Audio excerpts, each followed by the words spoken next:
शतांश। अभी हमने दशांश पढ़ा था, अब हम पढ़ेंगे शतांश। कागज़ के एक पत्र शीट की लंबाई 8 इकाई और 9 दशांश, इसे दशांश बोलते हैं, ठीक है, क्योंकि 10 का अंश है इसलिए दशांश, ये लिखा है यहाँ पे। अगर ये कागज़ है और इस कागज़ की लंबाई को हम आधा मोड़ देते हैं, या कहाँ तक है, यहाँ तक है, 9 से एक पहले तक है, इसको अगर हम आधा लिख देते हैं, मोड़ देते हैं, तो इसकी लंबाई क्या होगी? इकाई और 4 दशांश, इकाई और 4 इकाई 5 दशांश इकाई के बीच है। किसके बीच है? ये 4 और ये 4 के बीच, और दूसरा 4 और ये 5 के बीच, मतलब 4 और 5 के बीच में। ये जो हम बोल रहे हैं, ये 4 बीच है, 4 और 4 5 दशांश के बीच में छोटी छोटी लाइन। तो उसको हम कैसे पढ़ेंगे, देखिए, क्योंकि यहाँ ऐसा कोई चिन्ह अंकित नहीं है, बीच में कोई ऐसा चिन्ह नहीं है। पहले हमने एक इकाई को 10, मतलब 0 से 1 तक को हमने किस में लिया था? 0 से 1 को हमने 10 लाइन में लिया था। अब 0 से ये जो एक दशांश है ना, उसको भी 10 लाइन में ले लेंगे। ये 4 और 5 के बीच में तो 10 लाइन थी ना, हर लाइन को हम 10-10 लाइन ले लेंगे। एक इकाई को एक दशांश भागों में विभाजित किया गया, मतलब ये जो एक था ना, जिसे हम दशांश बोल रहे थे, उस दशांश को, मतलब एक लाइन को जो 10 भागों में थी, एक दशांश थी, हम उसको फिर से 10 छोटे भागों में बांट लेंगे। ऐसा ये बोल रहे हैं, दशांश को 10 भागों में विभाजित कर सकते हैं। जैसे ये 4 था और ये 5 है, ये 4 और ये 5 के बीच में जो 10 लाइन है ना, तो हर लाइन, ये जो दशांश था ना, इसको भी हम 10 लाइन में बांटेंगे। इसे भी 10 में, इसे भी 10 में, इसे भी 10 में, इसे भी 10 में, इसे भी 10 में, इसे भी 10 में, इसे भी 10 में, इसे भी 10 में और इसे भी 10 में। तो 4 और 5 के बीच में कुल कितनी लाइन हो जाएंगी? 100। 10, 20, 30, 40, 50, 60, 70, 80, 90, 100। अभी हमने क्या किया था? 4 से 5 के बीच में 10 लाइन ली थी, अब हर लाइन को हमने 10 ले ली, तो 10-10 करके 4 से 5 के बीच में कितनी लाइन हो गई? 100। और ये वाली जो लाइन है, इसको पढ़ते हैं हम 4 1 दशांश, 4 2 दशांश, 4 5 दशांश, 4 6 दशांश, 4 6 दशांश, 4 7 दशांश, 4 8 दशांश, 4 9 दशांश और 4, ये हो जाएगा 10 दशांश, मतलब 5 आ जाएगा। इस प्रकार छोटे भाग की लंबाई, अब ये छोटे वाले भाग की लंबाई हमें एक इकाई बनाती है। जैसा कि नीचे चित्र में दर्शाया गया है कि प्रत्येक दशांश 10 छोटे भाग में एक इकाई में दशांश है, इसलिए एक इकाई में से 100 छोटे भाग होंगे, अतः इस एक भाग की लंबाई एक इकाई का 1/100 होगी। इस लाइन के बीच में कोई एक लाइन पूछ रहे हैं, तो वो क्या होगी?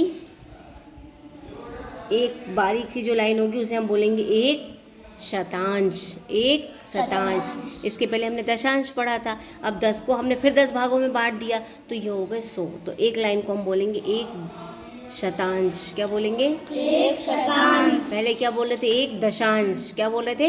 एक दशांश। एक दशांश मतलब होता है 10 भागों में बांटा है, और एक शतांश मतलब होता है 100 भागों में बांटना। जैसा कि हम यहाँ चित्र पे देख पा रहे हैं, कागज़ को जब आधा मोड़ा था तो ये कागज़ यहाँ पे आ पा रहा था, इसे हम इस वाले माप में नहीं बता पा रहे थे। अब जब हमने उसे और छोटे में कर दिया, तब हम इसे सही बता पाएंगे कि ये क्या है। इस आधे माप को पढ़ेंगे 4 दशांश 5 शतांश, 4 दशांश और 5 शतांश। कैसे? 4 इकाई तो ये पूरी हो गई, उसके बाद ये 4 दशांश हो गया, उसके बाद ये जो थोड़ा सा आगे है ये हो जाएगा 5 शतांश। शतांश मतलब 100 भागों में बांटा है। कितने शतांशों से एक दशांश बनता है? क्या हम सभी यह भी कह सकते हैं कि यह लंबाई 4 इकाई और 45 शतांश है? चिन्हों पर तथा संगत लंबाइयों पर ध्यान दीजिए जिन्हें 0 से मापा गया है। रिक्त बक्सों में लंबाइयों को भरिए। अब ये 0 से हमारा यहाँ पे 1 आ रहा है, यहाँ 2 आ रहा है। पहले 0 और 1 के बीच में सिर्फ 10 लाइन हुआ करती थी, 1 2 3 4 5 6 7 8 9 और ये 10। अब हर जो लाइन है वो एक लाइन के बीच में 10 लाइन आ गई, तो ये कितनी लाइनें हो गई टोटल? यहाँ तक 1 तक 100। तो हम हर लाइन को, छोटी वाली लाइन को बोलेंगे एक शतांश, एक शतांश। शतांश। और बड़ी वाली लाइन को बोलेंगे एक दशांश, ये एक दशांश है, और ये छोटी लाइन को बोलेंगे एक शतांश। जैसे कि अगर ठीक एक के एक पहले वाली आ गई तो उसको बोलेंगे 99 दशांश।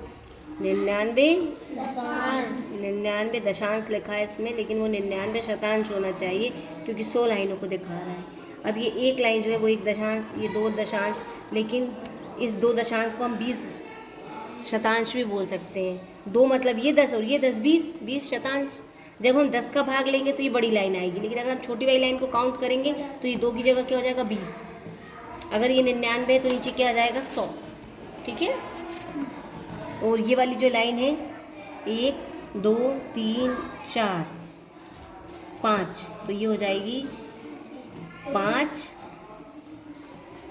यहाँ तक कितनी हो गई, ये 2 3 4 5 और 5, 55 शतांश। इसको ऐसा भी लिख सकते हैं और ऐसा भी लिख सकते हैं।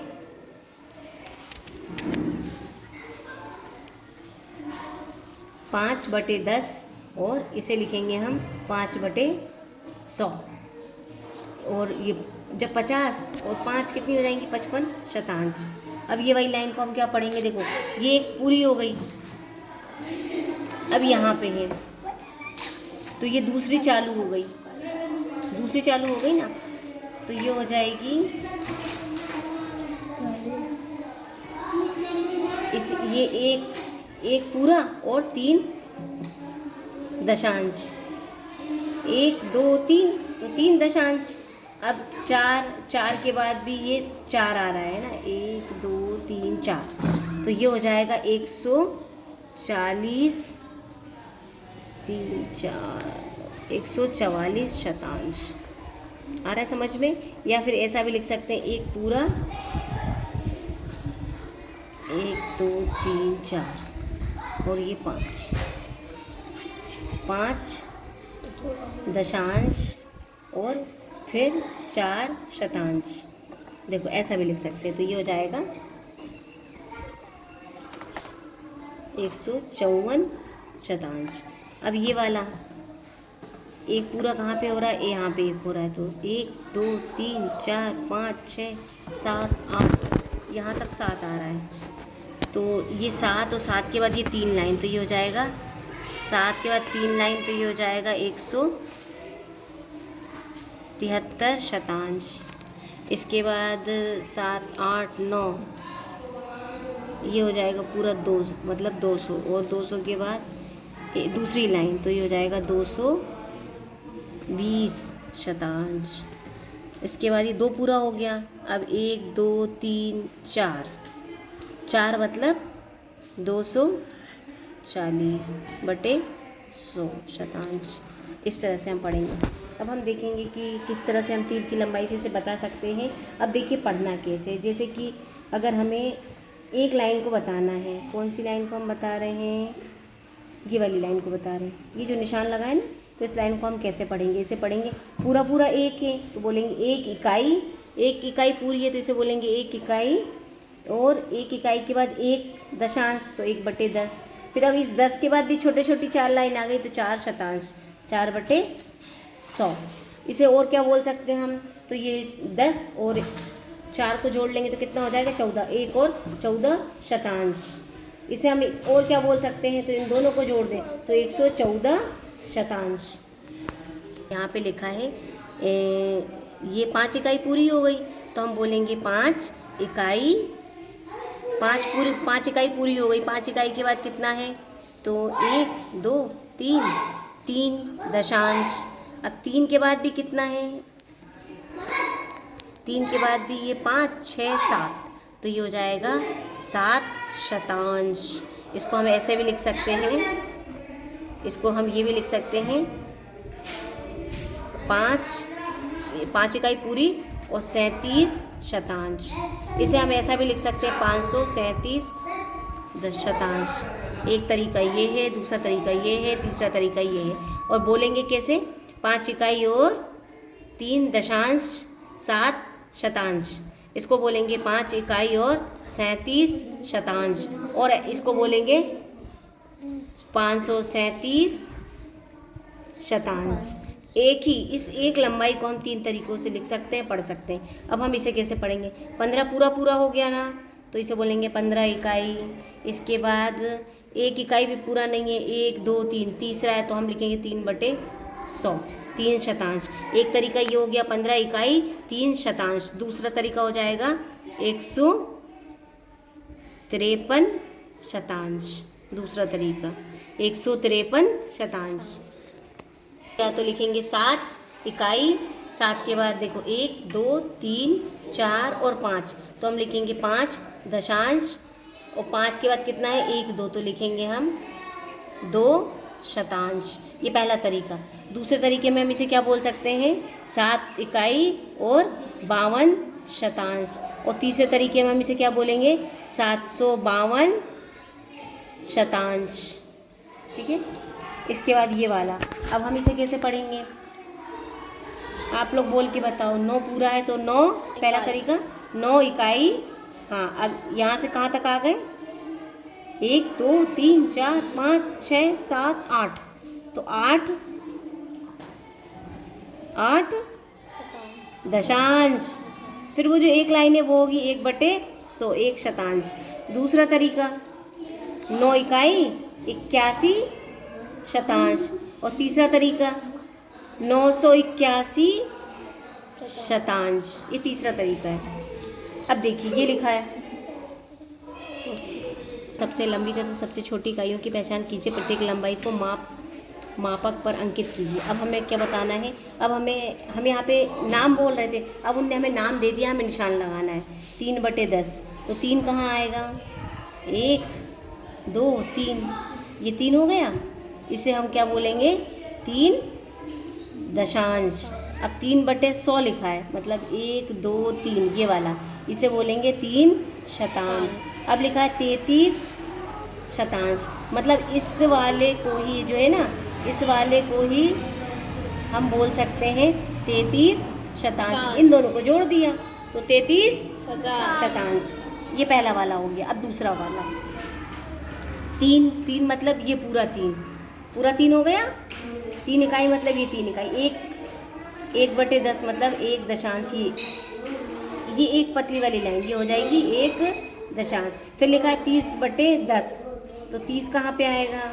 1 2 3, ये तीसरी वाली लाइन को बोलेंगे 3 दशांश। अब लिखा है 1 सही 3/10, 1 इकाई पूरी। ये 1 इकाई पूरी मतलब अपन ने 2 बता दिए, तीसरा ये 1 सही, मतलब ये 1 इकाई पूरी हो गई। और 3 1 2 3 ये वाला, इसको बोलेंगे 1 इकाई और 3 दशांश। समझ में आ गया? इसके बाद ये वाला है 45 शतांश। 45 मतलब 10 20 30 40 और ये 5 45, इसको बोलेंगे आप 45 शतांश। इसके बाद लिखा है 54 शतांश, मतलब ये हो जाएगा 50 और ये 4, इसे बोलेंगे हम 54 शतांश। इसके बाद है 5 दशांश। 1 2 3 4 5, इस लाइन को हम बोलेंगे 5 दशांश। इसके बाद लिखा है 4 दशांश, तो ये हो जाएगा 4 दशांश। अगला देखेंगे हम, लिखा है 3 और 6 शतांश। 3 मतलब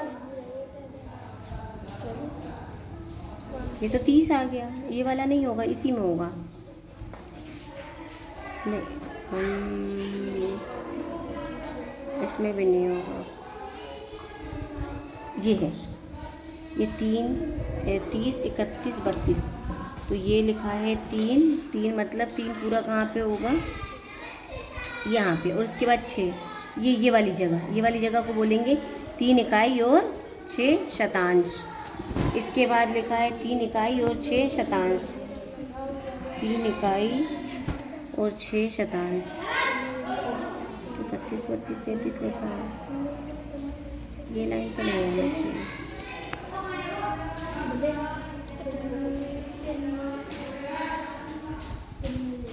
छत्तीस हो जाएगा, ये 36 यहाँ पे।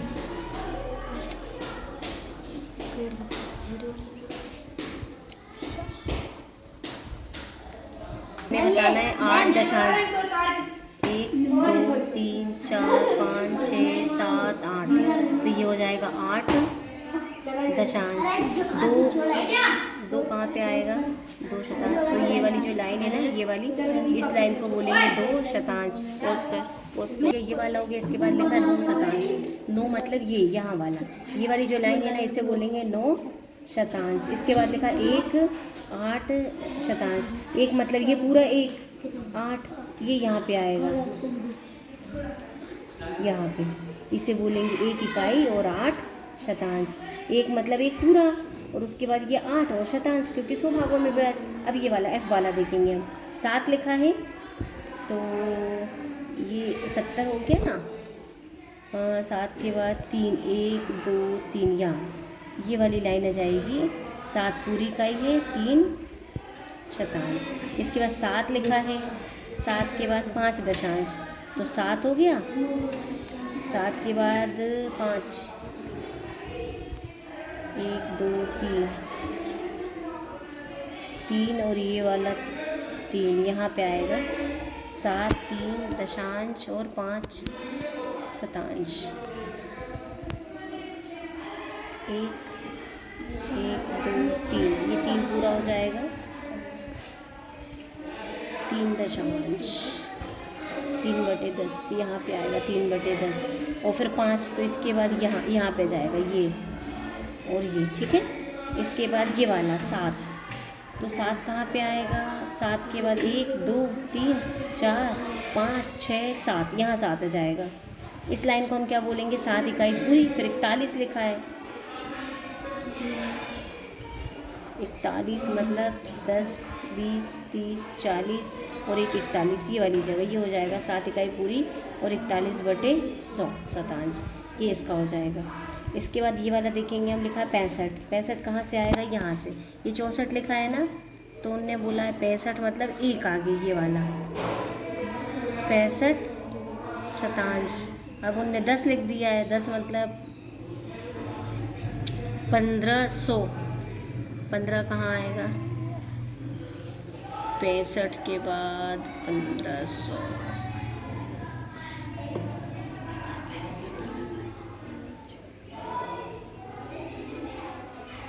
5 5 1 2 3 4 और ये 5, ये वाला जो है ये 5 इकाई पूरी हो गई यहाँ पे 5, और 87 मतलब ये वाला आ जाएगा यहाँ पे 87 शतांश। इसके बाद लिखा है 5 7 दशांश शतांश, तो ये 8 है, 1 पहले वाला यहाँ आ जाएगा 5 7 और ये 100।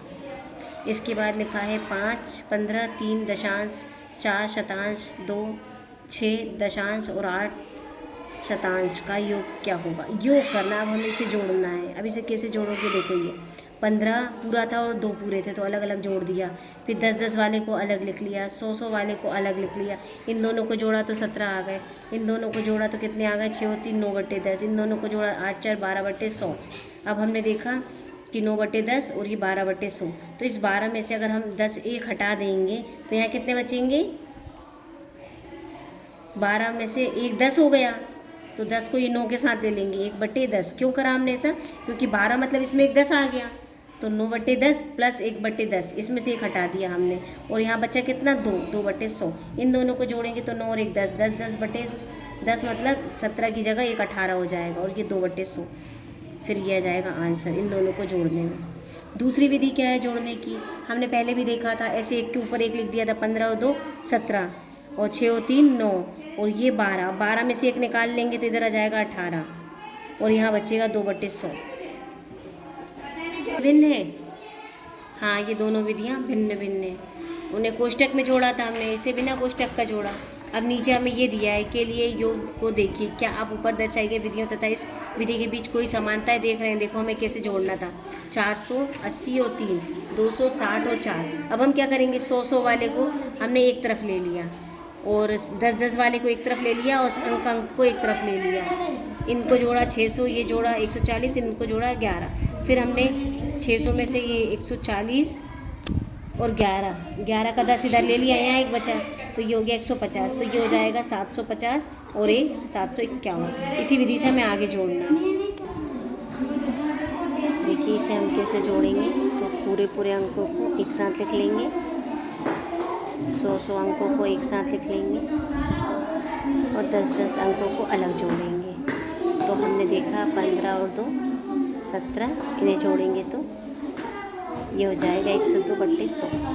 फिर ये 17 5 2 7 और एक यहाँ 100 था तो एक हमने इधर ले लिया तो ये हो जाएगा 18 2/100। अब हमें इसे जोड़ना है तो हम कैसे जोड़ेंगे, इन दोनों को जोड़ा तो ये आ गया। फिर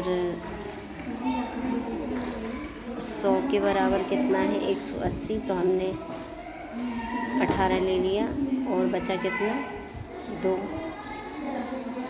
100 से भाग देंगे तो कितना आएगा, पूरी इकाइयाँ हैं 18 और यहाँ 2/100। अंतर ज्ञात कीजिए। अब हमें इसका अंतर ज्ञात करना है तो हम इस तरह से 2 विधियाँ ज्ञात करेंगे, इस तरह से कर लेंगे या फिर इस तरह से कर लेंगे। 25 9/10, 25 8/10 और 10/100। यहाँ से एक हमने अलग कर दिया 100 के फॉर्म में, क्योंकि यहाँ 100 का फॉर्म था नहीं तो हमें उसे बनाना पड़ेगा, तो हमने एक कम कर दिया, ये लिख दिया और ये लिख दिया।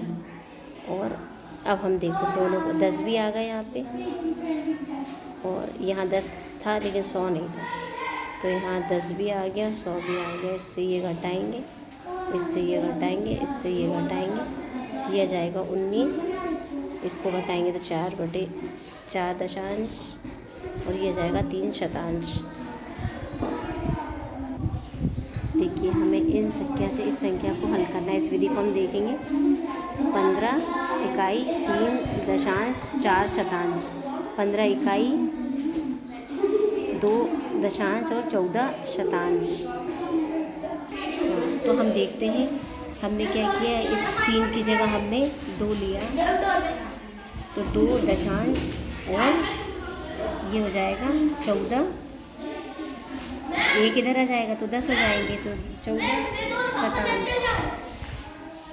इसके बाद 14, क्योंकि ये 15 था, हमें इसे 20 बनाना था, इसे हमने एक कम कर दिया तो ये हो जाएगा 14 और ये हो जाएगा 12।